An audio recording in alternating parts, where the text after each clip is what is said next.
Friends, आप सभी का स्वागत है हमारे यूट्यूब चैनल आनंद क्लासेस में।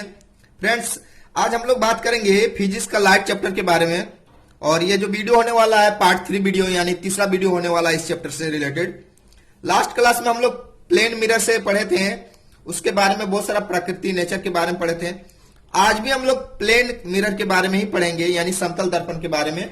और आज का क्लास बहुत ही महत्वपूर्ण होने वाला है, क्योंकि आज हम लोग समतल दर्पण से रिलेटेड बहुत ही महत्वपूर्ण वीवीआई क्वेश्चन बनाने वाले हैं और उसका नियम जानने वाले हैं। प्रत्येक साल इससे रिलेटेड क्वेश्चन पूछा जाता है, प्रत्येक वर्ष। 2013 में भी, 2015 में भी लगभग प्रत्येक वर्ष इससे क्वेश्चन दिया ही जाता है। चलिए देखते हैं हम लोग इसका नियम क्या है। नियम क्या है, अगर क्वेश्चन पूछ दिया गया कि जब दो समतल दर्पण थीटा कोण से झुके हो तो उसके बीच बने प्रतिबिंबों की संख्या ज्ञात करें। यानी मान के चलिए आपका इधर से एक समतल दर्पण है और यहां से एक समतल दर्पण है, ये दोनों आपस में क्या है, थीटा एंगल से झुका हुआ है। तो बोल रहा है अगर यहाँ कोई वस्तु रहेगा, यहां पर वस्तु है, तो इसका कितना प्रतिबिंब बनेगा। आप इसका उदाहरण ले सकते हैं। जब हम लोग सैलून जाते हैं तो सैलून में देखिएगा, पार्लर में आप खड़े रहते हैं तो उसके पीछे भी एक मिरर लगा रहता है, तो आपको दिखाया जाता है कि देखिए आप पीछे का आपका हेयर सही से कटा है कि नहीं कटा है। बस वही कंडीशन में, तो उस कंडीशन में हम लोग का कितना इमेज बनता था, वही चीज हम लोग को आज जानना है कि अगर थीटा कोण से झुका हुआ है तो कितना इमेज बनेगा, और कुछ एंगल दे दिया रहेगा वैल्यू का तो कितना इमेज बनेगा। तो देखिए चलते हैं। बोला जब दो समतल दर्पण थीटा कोण से झुके हो तो उसके बीच के बने प्रतिबिंबों की संख्या। तो इसके लिए एक फॉर्मूला है 360/थीटा -1। हम लोग क्या करेंगे ना, 360 से उस जो दिया हुआ रहेगा कितना कोण से झुका है उससे डिवाइड कर देंगे, उसके बाद 1 से घटा देंगे, तो आपका क्या होगा, प्रतिबिंबों की संख्या निकल जाएगा।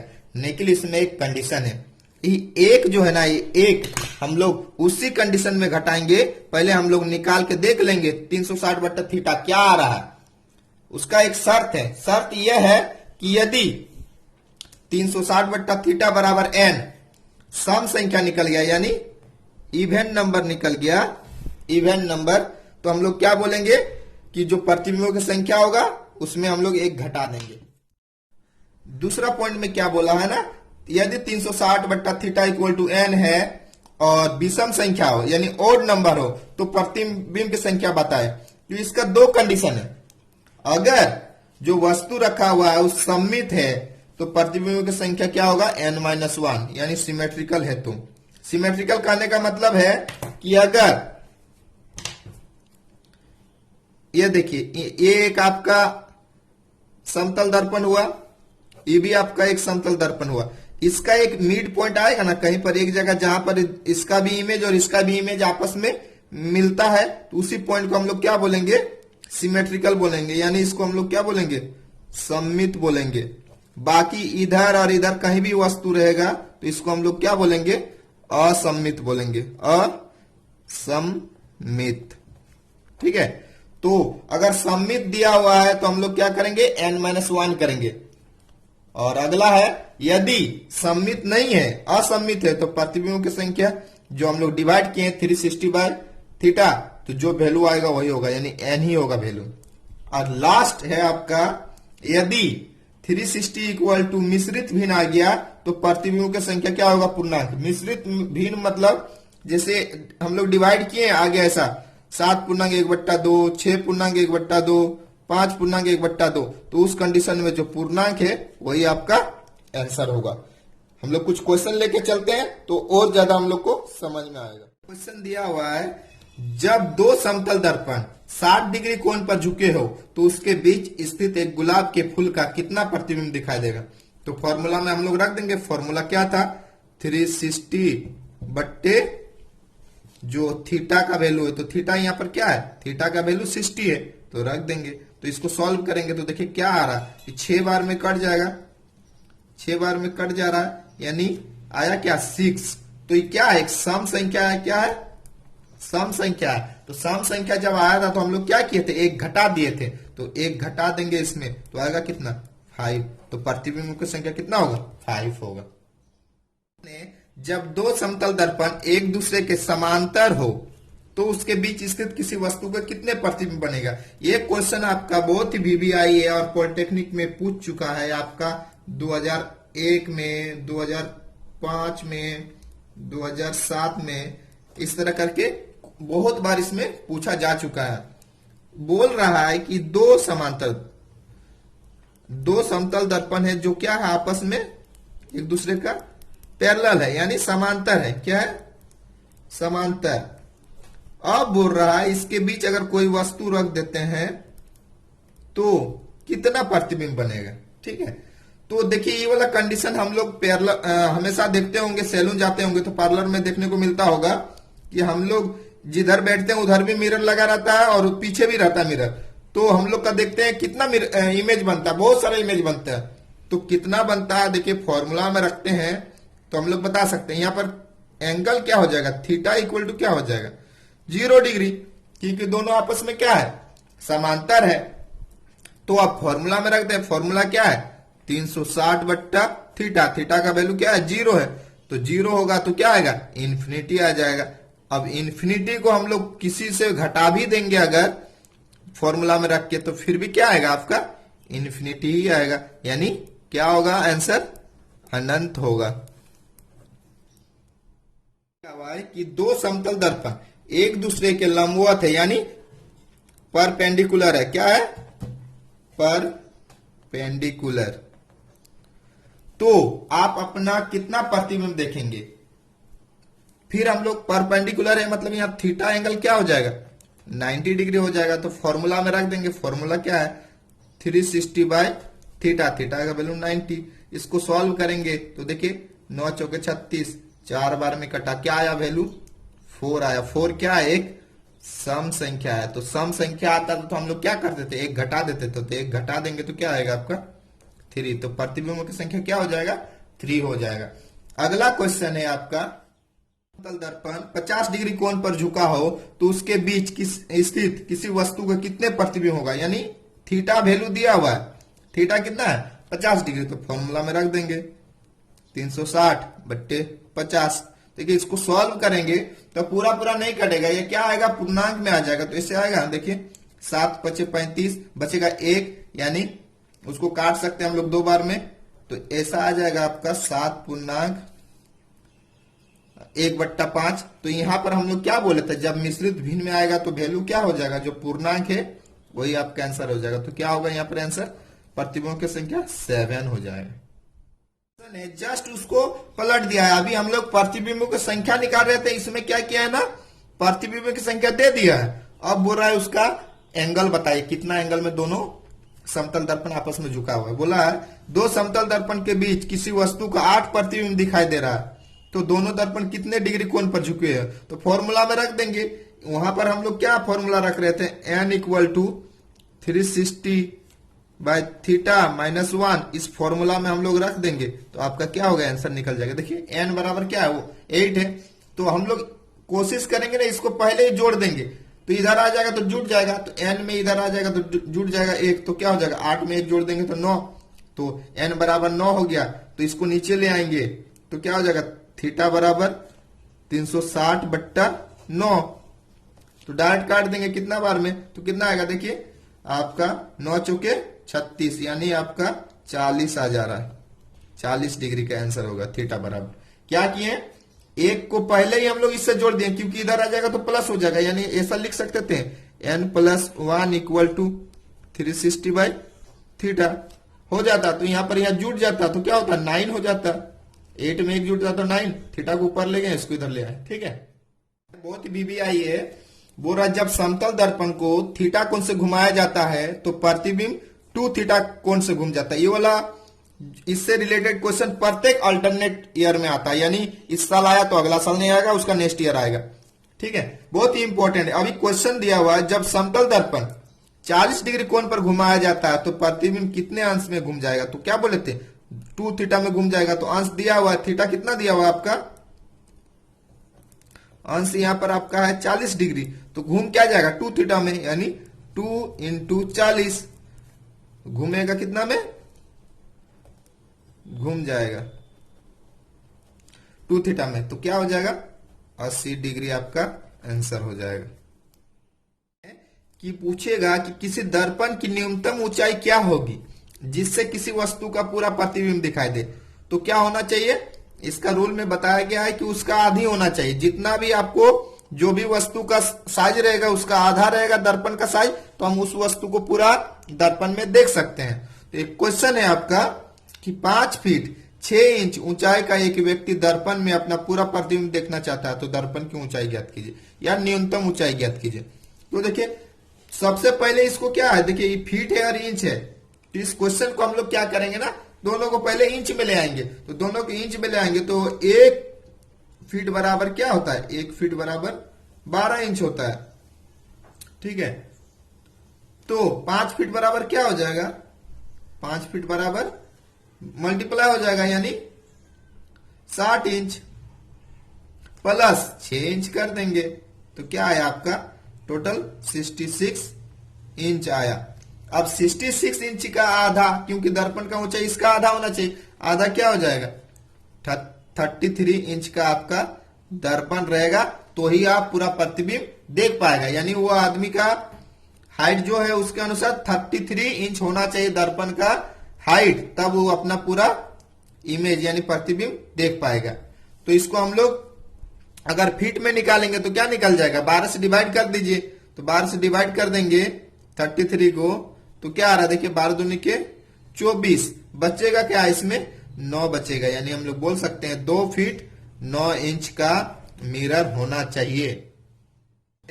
किसी कमरे के सामने की दीवार पर कितनी विमाओं की दर्पण लगाई जाए कि पीछे की दीवार का पूरा प्रतिबिंब दिखाई दे। देखिए आप लोग सिनेमा में देखते होंगे कि अगर कोई हीरो चाहे डॉन समुद्र किनारे रूम लिया हुआ और उसका समुद्र का जो पूरा व्यू है उसका रूम का दीवार में दिख रहा है, तो बस यही रूल का वो यूज किया है, वहां पर मिरर लगाया है तब जाके वहां पर दिख रहा है। यानी कहने का मतलब है अगर ये आपका पीछे का दीवार है और इसका कुछ बीमा दिया हुआ है, ये पीछे का दीवार है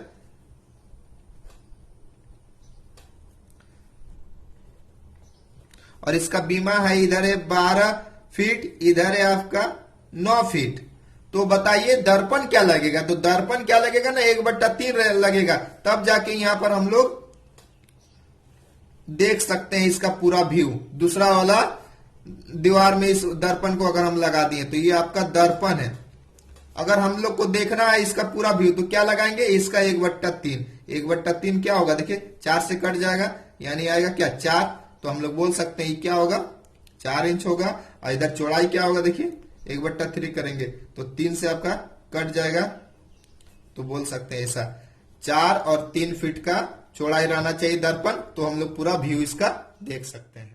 समतल दर्पण के सामने जितनी दूरी पर वस्तु रखते हैं प्रतिबिंब दर्पण के पीछे उतनी दूरी पर बनती है। यानी कहने का मतलब है मान के चलिए समतल दर्पण है, समतल दर्पण में है और यहां से यहां पर एक वस्तु रख रहे हैं और इसका बीच का दूरी कितना है 3 मीटर है, तो प्रतिबिंब भी कहां बनेगा ना, प्रतिबिंब भी इसका पीछे यहां पर बनेगा, कितना दूरी में न सेम डिस्टेंस में, यहां से यहां 3 मीटर में यहां पर आपका प्रतिबिंब बनेगा। ठीक है, अगर ये ऑब्जेक्ट है और ये इमेज है तो अगला क्वेश्चन में देखिए बोल रहा है एक वस्तु दर्पण के सामने 3 मीटर की दूरी पर स्थित है, तो वस्तु एवं प्रतिबिंब के बीच की दूरी क्या है, यानी बोल रहा है किस पर, वस्तु और प्रतिबिंब के बीच की दूरी बोल रहा है। यहां से यहां का नहीं पूछ रहा है, वस्तु से प्रतिबिंब के बीच की दूरी, तो क्या होगा 3 + 3 यानी 6 मीटर। अगला क्वेश्चन देखिए यहां पर पूछ रहा है दर्पण से प्रतिबिंब की दूरी, ये दर्पण है प्रतिबिंब की दूरी क्या है 3 मीटर, तो आंसर क्या हो जाएगा 3 मीटर। अब इससे रिलेटेड और 1-2 क्वेश्चन बना लेते हैं फिर आपको और अधिक जानकारी मिल जाएगी। एक समतल दर्पण के सामने 3 मीटर की दूरी पर एक गुलाब का फूल, यानी ये अगर समतल दर्पण है इससे 3 मीटर की दूरी पर, यहां से यहां 3 मीटर की दूरी पर यहां पर क्या है एक गुलाब का फूल है। ठीक है, अब बोल रहा है ना ये आपका गुलाब का फूल है, इससे 2 मीटर पीछे यहां से फिर 2 मीटर पीछे एक व्यक्ति बैठा हुआ है। ठीक है, यहां पर एक व्यक्ति है और यहां से यहां डिस्टेंस कितना है, 2 मीटर है यहां से यहां का। ठीक है, तो व्यक्ति से गुलाब के फूल के प्रतिबिंब, गुलाब का फूल का प्रतिबिंब कहां बनेगा, यहां से 3 मीटर दूरी में यहां गुलाब का प्रतिबिंब बनेगा।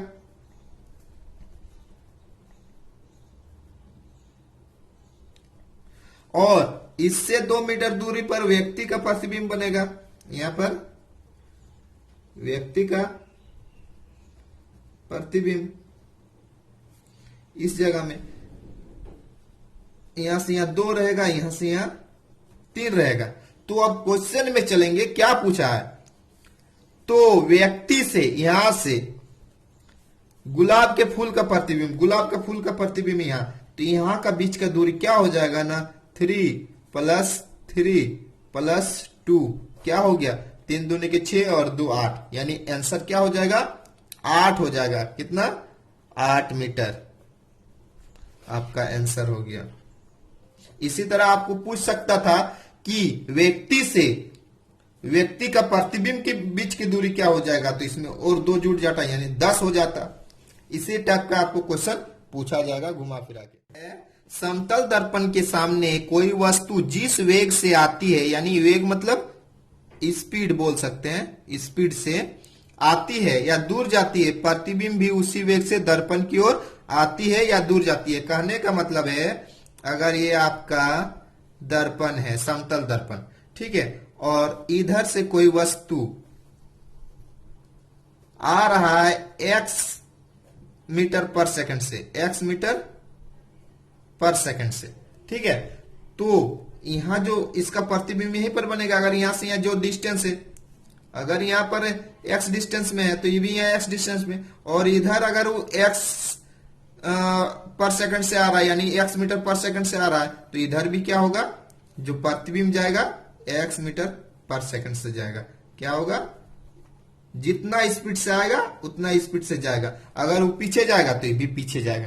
कहने का मतलब, अगर हम लोग कुछ वैल्यू लेके चलते हैं, अगर 3 मीटर पर सेकंड का स्पीड से वस्तु दर्पण की ओर आ रहा है, तो प्रतिबिंब भी क्या होगा, 3 मीटर पर सेकंड के स्पीड से दर्पण की ओर जाएगा।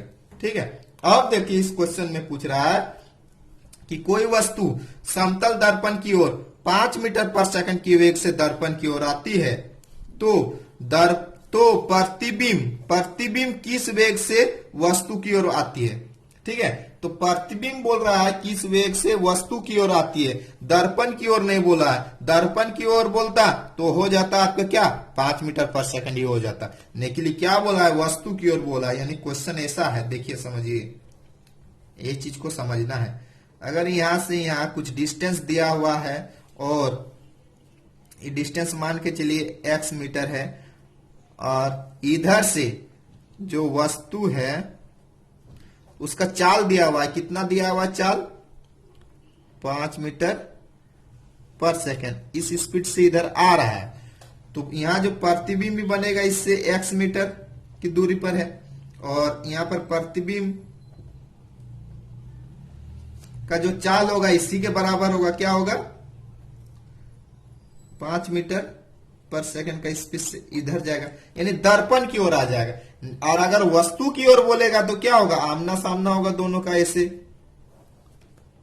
ठीक है, तो क्या आ रहा है, जब दो अपोजिट डायरेक्शन में अगर कोई चीज आता है तो हम लोग क्या बोलते हैं, सापेक्षिक वेग बराबर क्या करते हैं ना, दोनों को आपस में जोड़ देते हैं, अगर x है ये y है तो सापेक्षिक वेग बराबर x प्लस y हो जाएगा। तो यहाँ पर देखिए, इधर से 5 मीटर पर सेकंड है, इधर से भी 5 मीटर पर सेकंड है, तो सापेक्षिक वेग क्या हो जाएगा आपका, यहाँ पर 5 + 5 इक्वल टू क्या होगा, 10 मीटर पर सेकंड का स्पीड से आएगा। तो इस कारण से क्या होगा ना, जो वस्तु है वो डर भी जाएगा।